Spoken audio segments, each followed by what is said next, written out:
Santos derrotado pelo Mirassol. Vamos falar o que deu errado nessa partida que interrompe essa crescente do Santos que vinha de uma vitória por 1-0 contra o Flamengo. Para mim, só um resumo aqui do que não deu certo: a falta de postura dos jogadores do Santos, tanto no primeiro tempo como no segundo, e também os erros tanto na hora de escalar o time titular, como também nas substituições de Kleber Xavier. É um balde de água fria no torcedor santista que estava empolgado com o resultado positivo do Santos contra o Flamengo, onde o Santos entendeu o adversário e jogou de forma objetiva. Naquela oportunidade, conquistou os 3 pontos. Só que contra o Mirassol, foi um Santos que parece que entrou em campo achando que ia vencer na hora que quisesse. Quando sofre o primeiro gol, não se incomoda com isso, não tenta, se restabelecer na partida. Logo na sequência toma o segundo gol, é colocado na roda pelo Mirassol e sofre o terceiro. Nós poderíamos estar falando aqui de um placar ainda mais elástico se não fosse Gabriel Brazão.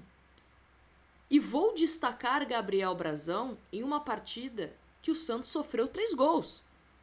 Mas não por conta de Gabriel Brazão, por conta de erros defensivos do Santos. Erros defensivos que tinham diminuído nos últimos jogos, que voltaram à tona nessa partida. E aí é o que a gente sempre vem alertando nos vídeos aqui do canal. Quando o Santos vence, a gente também pontua pontos críticos que precisam de melhoras. Quando vence, muita gente quer dar ênfase apenas em coisas positivas. A gente traz aqui coisas negativas. E aí tem torcedor que fala: pô, Nájila, mas o Santos venceu, você tá criticando o fulano de tal. Sim, para deixar claro que não é porque você venceu um jogo ou uma sequência de jogos que você não tem problema nenhum. É importante a gente dar ênfase no que está dando certo e no que está dando errado. Como também tem derrotas que alguma coisa se salvou. Eu vou citar novamente o jogo contra o Botafogo. Foi um Santos que foi derrotado, mas teve um comportamento interessante, uma movimentação que deu certo. Inclusive, era uma ideia de jogo com Neymar e Rollesen um pouco mais avançados, com Barrial e Guilherme, que não deu certo contra o Mirassol. Porque o meio-campo hoje do Santos não funcionou. E o Kleber Xavier deixou claro na entrevista coletiva que ele fez alterações pensando na parte física. E é momento de poupar jogador? Será que é momento? No segundo jogo, pós-volta para o Campeonato Brasileiro, será que era o momento? E aí era um Santos que na sexta-feira treina com uma mudança, que era a entrada do Rollesen no lugar do David Washington, e vai a campo com 4 mudanças. Ele coloca o Zé Ivaldo no lugar do Basso, o Igor Vinícius no lugar do Escobar, na lateral direita, o Pituca no lugar do Tomás Rincon e o Rollesen no lugar do David Washington. 4 mudanças. E era um Santos que não estava conseguindo ganhar do Mirassol no meio-campo. E o que eu sempre canso de falar aqui para vocês: o meio-campo de um time, ele é o coração. Então, se você está bem, o seu meio-campo está compacto, está pressionando, está incomodando o adversário, está criando oportunidades ofensivas, a chance de você ser derrotado é pequena. Só que era um Santos que no primeiro tempo errou passes, tinha dificuldade para criar jogada, era um Santos lento, não conseguia jogar em transição. Em contrapartida, era um Mirassol que, quando recuperava a bola, tinha transição, chegava com velocidade ao ataque do Santos. Exigiu o Gabriel Brazão a fazer defesas. Repito, se não fosse o Brazão, o placar seria mais elástico. Um Diego Pituca, que a gente sempre fica na expectativa quando ele entra em campo, por conta do carinho que a gente cultiva por ele, de não, agora vai. Agora ele vai jogar como primeiro volante, como titular, ele vai bem. Ah, agora ele vai jogar como segundo volante, como titular, agora ele vai bem. E não vai. Um Pituca que estava mal posicionado em vários lances, que quando alguém tocava a bola para ele, ele não conseguia chegar, errava passes. Era um Santos que também o Zé Rafael estava abaixo, Roleiser estava abaixo, Neymar estava abaixo. De linha, eu até fiz um desafio lá no Twitter, perguntei, tirando o Brazão, né, jogador de linha, qual que foi o melhor jogador do Santos no primeiro tempo? Eu me arrisco a colocar aqui 2. Luan Pérez e Souza, os menos piores, será? Quem que foi? No segundo tempo, quem que foi? O Gabriel Bontempo, que participa de um gol do Santos contra o Flamengo, ele que inicia a jogada do gol do Neymar, sequer entrou hoje. O Gabriel Bontempo não poderia ter entrado no lugar do Pituca? O Gabriel Bontempo não poderia ter entrado no lugar do Tassiano, por exemplo? Porque o Bontempo, ele é meio essa peça coringa do Santos, né? Ele jogou como segundo volante e foi muito bem, foi um dos principais jogadores, se não o principal jogador do Santos de linha no primeiro semestre, e simplesmente sumiu com o Kleber Xavier, porque não é tão utilizado. Ele também coloca um Tassiano que ninguém entende o que faz em campo o Tassiano. Parece que essa necessidade de querer ajudar que o Tassiano recupere o futebol dele. Então, assim, erros de escolhas do Kleber Xavier que custaram caro pro Santos. E a falta de postura não tá dando. Hoje, a gente não conseguiu fazer nada tecnicamente. A bola tá pegando aqui tá queimando no pé. Tá difícil o entrosamento. Então você tem que ter vontade. O Santos tem que colocar na cabeça que ninguém vai ganhar da gente na vontade. Porque vai acontecer jogos onde realmente, né? Pô, ficar jogando 7 horas não vai acontecer nada. Tem dia que é assim. Tem dia que tudo dá certo, tem dia que tá tudo errado. Mas a vontade não pode faltar. A vontade não pode faltar. Tá? Então deixou muito a desejar nesse aspecto o time do Santos. Vamos falar daqui a pouquinho sobre as substituições do Santos, porque algumas para mim não fizeram sentido, tá? Não surtiram efeito positivo, mas antes eu quero dar um recadinho bem especial da Golcase para você preparar para o Dia dos Pais. O Dia dos Pais já tá chegando, não deixa para a última hora, já garante o presentão pro seu papai utilizando o cupom GOLNÁGILA lá na Golcase. E a dica é garrafa térmica ou também capinha.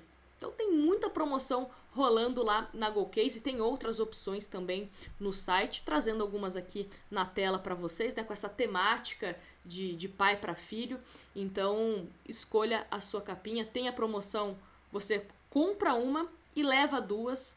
A garrafa Fresh também está com um valor promocional, então aproveite, tá? Dá para você personalizar, colocar o seu nome, colocar o nome do seu pai. Então, uma dica de presente bem bacana, o link tá na descrição para você comprar a sua, tá bom? Bom, vamos falar sobre esse segundo tempo, principalmente, por conta de algumas mudanças que ocorreram na partida, né? Logo de cara, o Kleber Xavier colocou o Tomás Rincon no lugar do Diego Pituca. E logo de cara também, o Rincon, ele é amarelado, ele estava pendurado, então não fica à disposição para o jogo contra o Internacional. Logo depois também, né, já com o segundo tempo rolando, percebendo que as coisas não estavam melhorando para o Santos, ele tira o Souza e o Guilherme e coloca o Escobar e o Tassiano. Quando ele coloca o Tassiano, eu falo assim, gente, por que está colocando o Tassiano? E por que está tirando o Souza? Entre tirar o Souza e tirar o Igor Vinícius, eu teria tirado o Igor Vinícius. Não sei se vocês concordam comigo. Então, assim, 2 alterações que não fizeram sentido pra mim. Beleza, quer colocar o Escobar, mas no lugar do Igor Vinícius, o Tassiano nem teria colocado, tá? Começa aí. Começa aí. E aí vai uma outra corneta. Por que o Santos teve Robinho Júnior contra o Flamengo quando estava 0-0 na Vila Belmiro e não colocou o Robinho Júnior, então, no lugar do Tassiano? Coloca velocidade. Era um Santos que estava lento no primeiro tempo. Colocasse velocidade, colocasse ele.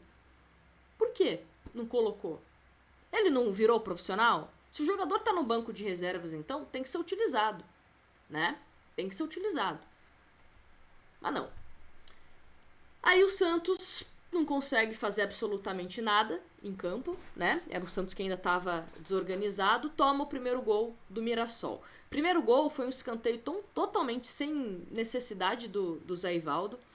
E aí, né, a cobrança do escanteio ela é realizada e o Santos acaba sofrendo o primeiro gol. Para mim, uma falha de marcação do Escobar deixa o jogador do Mirassol completamente livre, né, para colocar para dentro do gol. E logo na sequência, o Santos toma o segundo gol do Mirassol. O lado esquerdo do Santos, né, a bola lá do lado esquerdo cruza para o lado direito, obviamente. O Igor Vinícius, completamente atrasado, não consegue impedir que o Reinaldo fizesse o segundo gol do Mirassol. E aí, depois que o Santos toma o segundo gol do Mirassol, entrou na roda.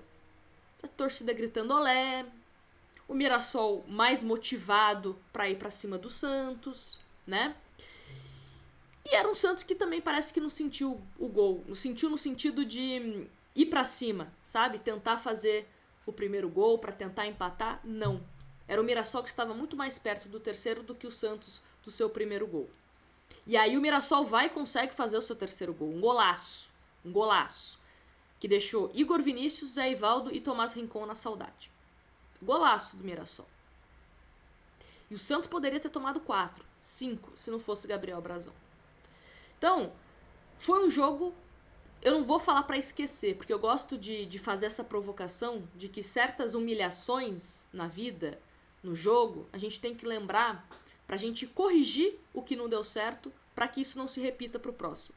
Então, que o Kleber Xavier pegue o que aconteceu nesse jogo contra o Mirassol e que sirva de exemplo para não repetir contra o Inter, contra o Sport, contra o Juventude, que são os próximos adversários do Santos. A escalação, as substituições, em sua maioria, foram ruins. E aí não adianta colocar David Washington e Robinho depois que a vaca já tinha deitado. Não adianta. Por que não coloca opções que poderiam ajudar antes, quando o jogo estava 0-0? O Santos estava jogando de uma forma arrastada, lenta no primeiro tempo. Por que já não colocou então logo de cara o Robinho Júnior ao invés do Tassiano? A impressão que dá é que o Santos quer ficar insistindo em recuperar certos jogadores que eu não sei se vão ser recuperados. O Pituca, será que vai voltar a ser aquele Pituca da primeira passagem? O Tassiano, o Santos vai conseguir recuperar o investimento de mais de 30 milhões no jogador? Então tem que ter um certo equilíbrio de querer recuperar o jogador para que isso não acabe te afetando dentro de campo. Foi um Santos muito mal, e é um balde de água fria. Porque como que você ganha do Flamengo de forma objetiva, entendendo o adversário, e contra o Mirassol você faz esse papelão? Uma boa equipe do Mirassol que a gente falava aqui, organizada, que tem seus pontos fortes defensivamente, ofensivamente, não à toa está na primeira parte da tabela. Vitória merecida do Mirassol, mas eu digo em relação à postura do Santos, ao seu treinador, que eu elogiei no último jogo contra o Flamengo, tá? Vi, sim, melhoras no Santos até aquele jogo contra o Flamengo, mas hoje foi mal. Pode ser que contra o Internacional volte a ter motivos para eu elogiar. Mas esse aqui é um vídeo analisando o jogo contra o Mirassol. Contra o Mirassol foi um Santos muito mal. Pouca coisa deu para salvar. Então, espero que não esqueçam desse jogo contra o Mirassol. Não é para esquecer, é para lembrar o que deu errado para que isso não se repita. E que a diretoria do Santos, se até agora tá achando que não precisa contratar, que comece a se mexer. Principalmente pro setor defensivo. Tem que ter jogador de velocidade, né? Inclusive, deve ter um jogador aí que tá chegando ao Santos, a gente deve comentar em breve. Mas tem que se qualificar. Não dá para se acomodar. E o meu medo em vitórias é isso. Acomodação. Por isso que quando joga bem e tem coisas para consertar, a gente fala. Quando joga mal e tem coisas para elogiar, para consertar, a gente fala também. Porque senão a gente fica nesse sentimento de que tudo tá certo, de que tudo tá bom, que nada precisa melhorar. E não é esse o caminho. A minha parte, pelo menos aqui, a minha ideia aqui é críticas construtivas. Não é crítica por crítica. É apontar o erro e o que pode ser feito para melhorar. Seja com contratação de jogador, seja com outro jogador tendo oportunidade, mudando algum posicionamento. Não sou a dona da razão, mas eu sempre tento dar algum argumento em alguma crítica. Tá certo? Quero saber a opinião de vocês aqui nos comentários e peço, tá, para você também deixar o seu like e se inscrever no canal para você ajudar aqui na nossa divulgação deste espaço criado para você, torcedor santista. Grande abraço e até um próximo vídeo. Tchau!